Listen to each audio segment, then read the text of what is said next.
Alice Sapritch. Avant, j'étais moche. Bonjour à tous et à tous, j'espère que vous allez bien. Alors dans la suite de la vidéo que je vous ai faite, que vous pouvez retrouver ici sur comment on devient un expert, je vais vous répondre à une question que vous ne m'avez pas posée, mais bon, comme c'est ma chaîne, je fais ce que je veux. Je vais vous poser la question, est-ce qu'on peut être expert en joaillerie sans être bijoutier ou sertisseur par exemple? Eh bien dans mon cas, la réponse est oui.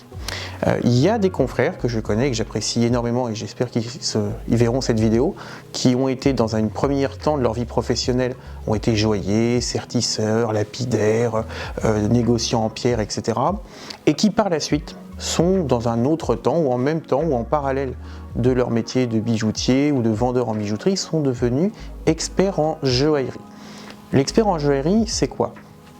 C'est de savoir évidemment identifier des pierres précieuses, des pierres fines, des pierres ornementales, de savoir les classer, de savoir reconnaître si elles ont des traitements ou pas, de savoir les mesurer, de savoir comment le marché, combien ça coûte en ce moment, etc., les qualités. C'est aussi savoir comment est monté un objet, voir si en fonction de sa fabrication, l'âge qu'on peut lui donner, la période artistique dans laquelle il a pu être créé, est-ce que c'est deux styles, donc c'est-à-dire qu'on fait quelque chose qui ressemble à l'art déco, ou alors c'est d'époque et c'est vraiment art déco 1925-1937, est-ce que la signature est bonne, si c'est une grande maison, est-ce que la numérotation nous dit quelque chose, est-ce qu'un poinçon de mètre nous permet d'identifier un fabricant, bref, expert en joaillerie c'est vraiment très très large.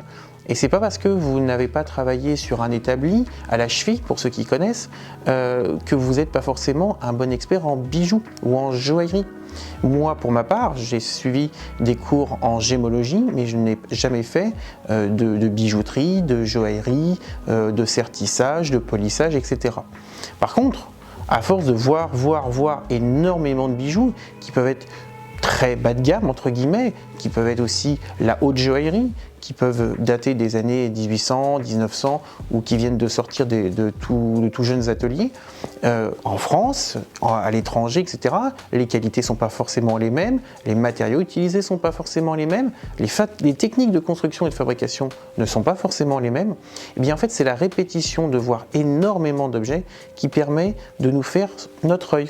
Et en fait, c'est notre œil vraiment qui va nous permettre, à force de voir, d'analyser vraiment un objet, d'analyser comment il est fabriqué, de pouvoir donner un prix eu égard aux différents résultats qu'on a eus.